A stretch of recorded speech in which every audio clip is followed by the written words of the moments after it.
old. I was 8 years old. I was hanging out at one of my family members' houses. It was a family member. I was out of town, and they had the show RuPaul's Drag Race playing on the TV. I'm pretty sure you know about the show RuPaul's Drag Race, Gabriel. I do, yeah. Drag queens and stuff. And I remember as a young boy, I'm just gazing at the TV, and one of the elders who was around, she said, "Turn that TV show off before this little boy decides to do the same things." And I just remember in that moment the confusion, and as a young kid, just being curious, like, what was that? I remember even asking my older cousin who was there, asking her like, what was that show that was on the TV? And I remember going back home and going online and looking for that show, and I found it. And so that's kind of how I was introduced to gay culture. From there on, I started wearing, my sister's clothing, my mom's clothing in secret, just mimicking as a little boy what I was watching on that TV show. And so that's when the LGBTQ agenda and things that related to the gay culture was introduced to me. Well, it was confusing. I mean, I believe if it was a kids show, kids are intrigued by a lot of different things. But for me, just seeing a male dressed like a woman, it was just confusing to me, and it really just intrigued me to want to know, like, what was that? And so I think as I started seeking for myself what it was and I found it, that's when the perversion really started to work in my life. And I don't know, we'll get into other things that really opened that door, but that was like the jump start into my condonement in the lifestyle of homosexuality. But I think just the confusion of just watching, grown men dressed like women, which is perversion, and being introduced to that as a young child, it just sparked up a whole bunch of curiosity in me, like about my gender, about who I am, and it started a whole bunch of identity issues at a young age. She knew the impact of the confusion that was on the television, in that moment. And so that's what was happening to me as a child. I'm watching this perversion, and then the spirit of perversion that I'm watching on the television is coming inside of me. You know what I mean? So it started to have, that same confusion I was watching started to have its way in me. Yeah, so I was just around some of my peers, and they had pornography playing on the computer, and that was the first time I had seen pornography. Pornography. It was heterosexual porn, a man and a woman, and that was the first time I was introduced to porn.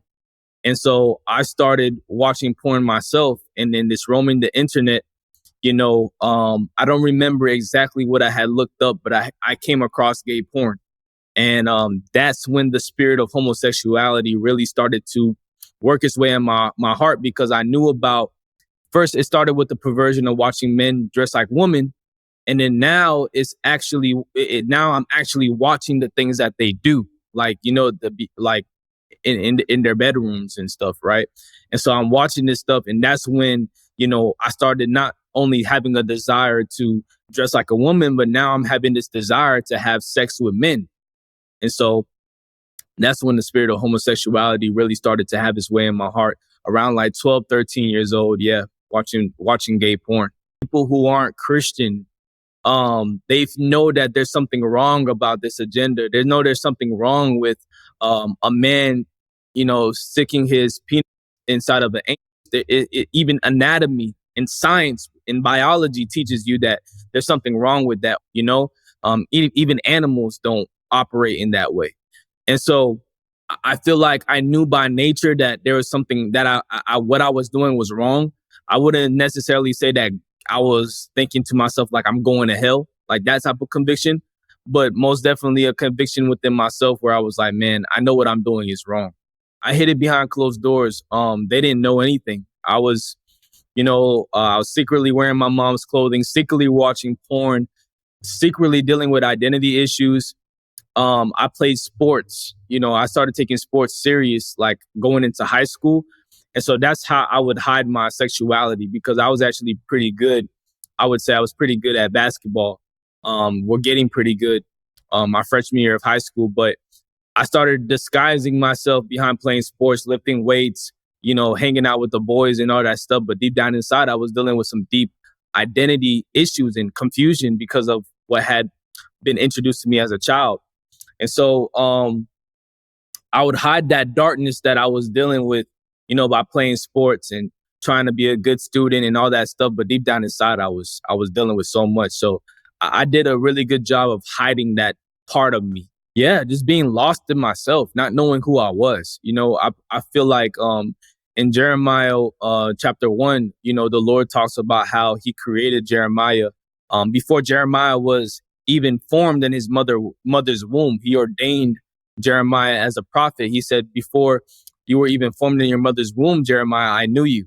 So I believe everybody on this earth has a God-given gift, has a God-given purpose that the Lord has given them. But the devil, he comes to still kill and destroy.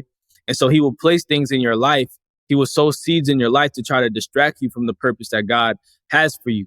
And so that's exactly what the devil did for me, sowing that seed of homosexuality into my life, which ended up growing and growing. And so I was dealing with identity issues. I wanted to do right. There was times even in high school where I wanted to serve the Lord, where I wanted to be a man that didn't struggle with those type of homosexual desires. But because of the seed that was sown to me as a child, I dealt with these things. And what I needed was deliverance from the Holy Spirit, because he's the only one that can take your identity issues away from you, and heal you and deliver you. But I didn't know that. I didn't have that at the time. So what I would do is I would, just hang around the wrong crowd. I even got into smoking weed, not on a consistent basis. I only smoked weed once, but I remember trying to find my identity in that and just trying to hang out with the wrong crowd, the ones that seemed like they were like the coolest kids in school. I would try to hang out with them and try to fit in with them. But deep down inside, I was dealing with a lot of different things.